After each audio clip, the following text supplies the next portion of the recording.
Okay. Alright. So we're going to get started with coloring the face. I like to use water-soluble products, watercolors, watercolor brushes. These gelatos are awesome to play with. So I like to color her with, I don't know if you guys have ever seen water-soluble pastels. They come in a crayon form and they are awesome. Awesome, awesome, awesome. Okay, so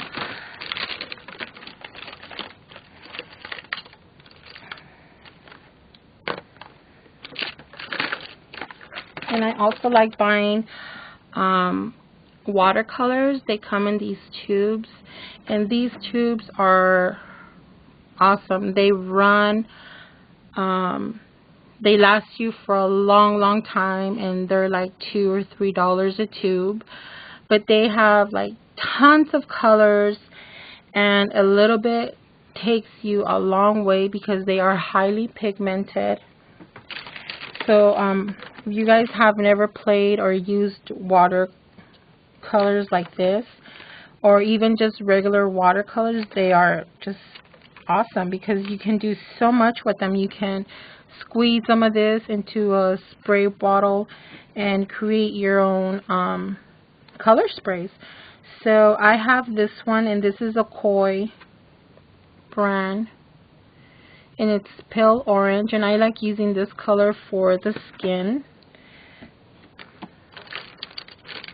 I mentioned before that I like using my makeup brushes for coloring my faces and a lot of my images because they are just, the angles and the widths and the texture of the brushes is just awesome.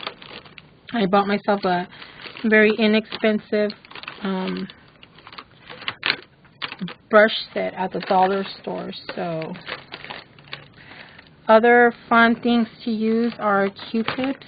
You can use Q-tips to blend in your colors and stuff like that. So the color process is very fast, very simple.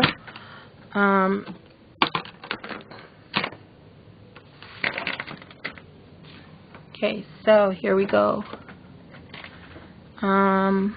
Again, I'm using water-soluble watercolors. And what I do is I have like a plastic bag or something, or a lid or something next to me so that I can squeeze out some watercolor and start using it.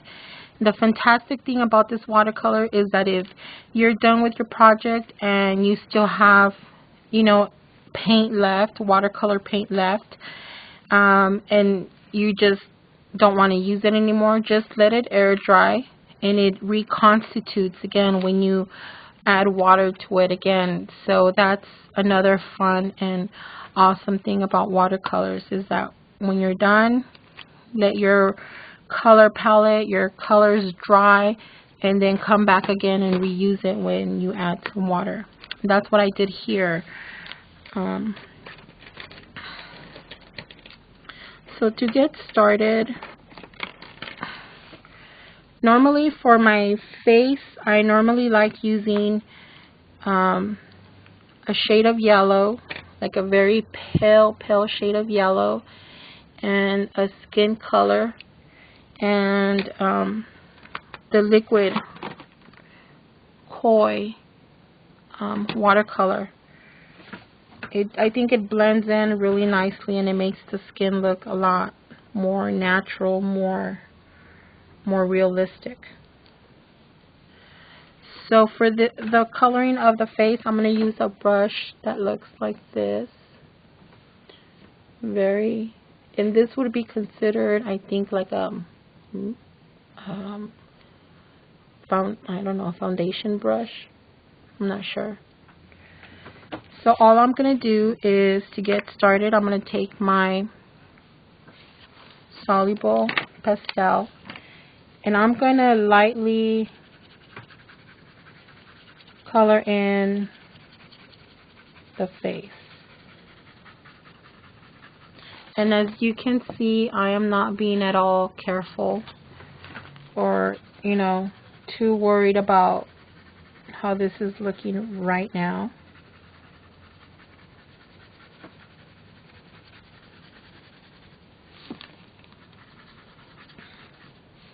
I'm not going to go all the way down, but I'm just going to make sure I cover enough part of the neck as possible. Okay, so there you see it. It looks like a toddler got his hand on it and started coloring away. And I'm going to come again with my shade of yellow, and wherever I feel there should be like a shadow, I'm going to go ahead and just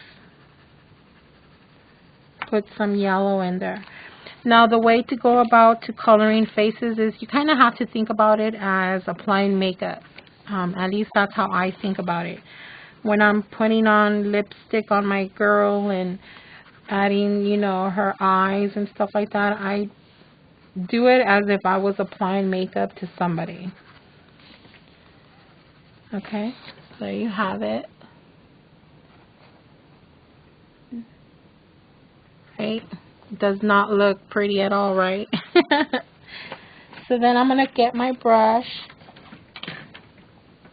and I have a little lid here filled with clean water where I'm going to be dipping my brush into and making sure that I don't get too much water. So I'm just going to tap some water onto my plastic. I'm going to make sure that this water source stays clean. I have a separate container here where I have my some more water where I'm going to be throwing in and washing out my brush, my bigger brushes and stuff like that. So I don't want too much water. And this is just regular cardstock. And I'm going to start by gently just working the color.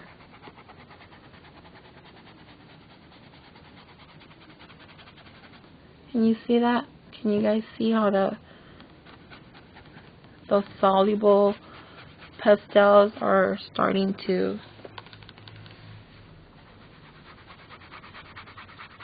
work here?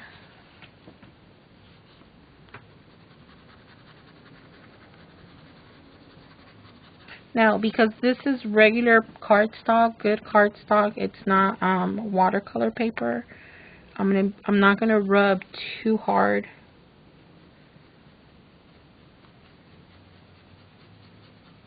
I'm not gonna work it too hard just yet.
Okay, so can you guys see how that's coming out?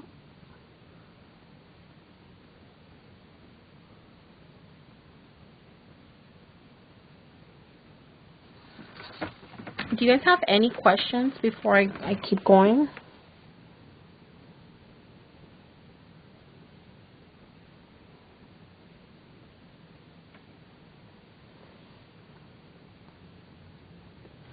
Yeah, I'm blending my soluble pastels, water soluble pastels with water. And these are Neocolor. These are Neocolor water-soluble pastels. These are easily found if you go to like an art store, not a Michael's, not a Joann's, not a craft store, an art store. You'll be able to find these, and they come in a ton of colors, and they're very inexpensive. They're just so versatile. You can do so much with them.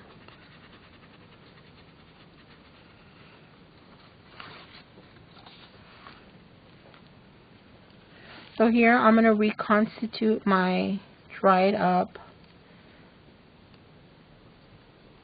watercolor here. And all I did was add some water, and it became active again. And I'm going to fill in some areas with it.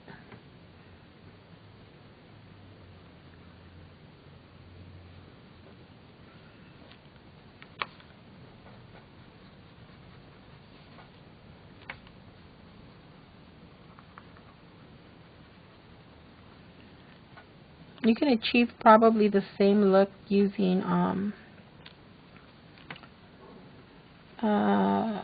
markers, your Copic markers.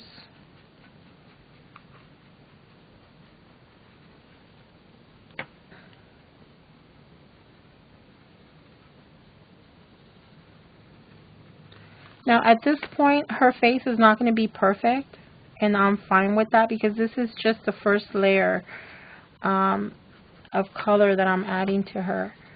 The next step is going to be for me to take my medium gel and give it one coating. And the medium gel is going to protect, I guess, the image, and it's going to allow you to keep adding color and stuff like that to it later, and the paper won't rip. Because again, this is not watercolor paper, this is regular cardstock. A little too dark.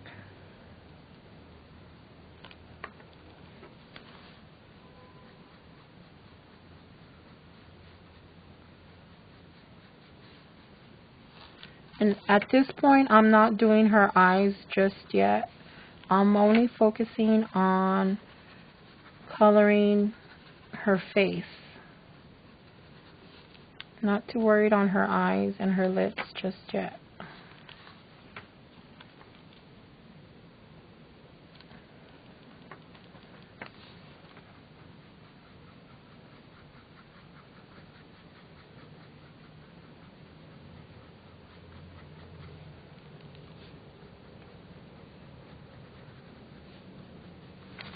Can you guys see that?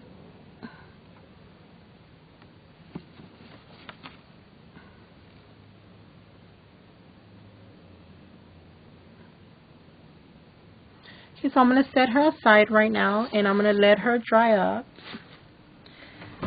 on her own, and I'm going to get started on my background.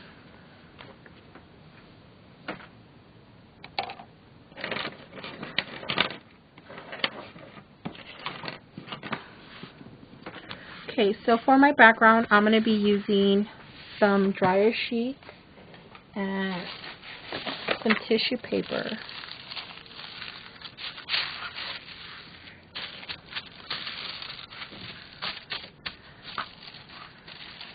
See, I'm just going to kind of rip it.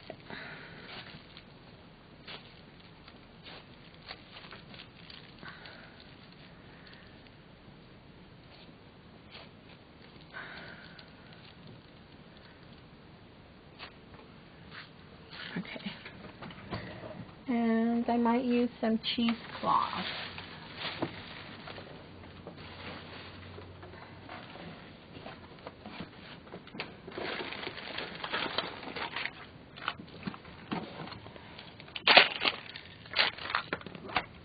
Get my little scissors out.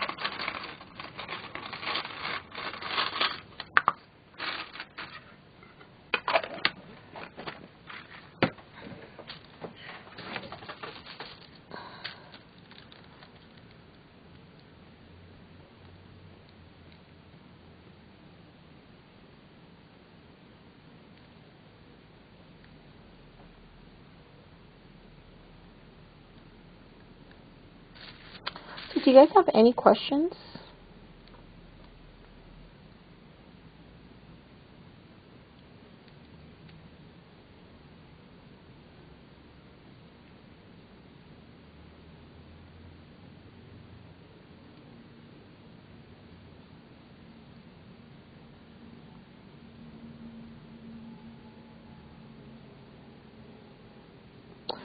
I haven't per se used much watercolor paper, so I wouldn't know how the paints are going to affect the watercolor paper.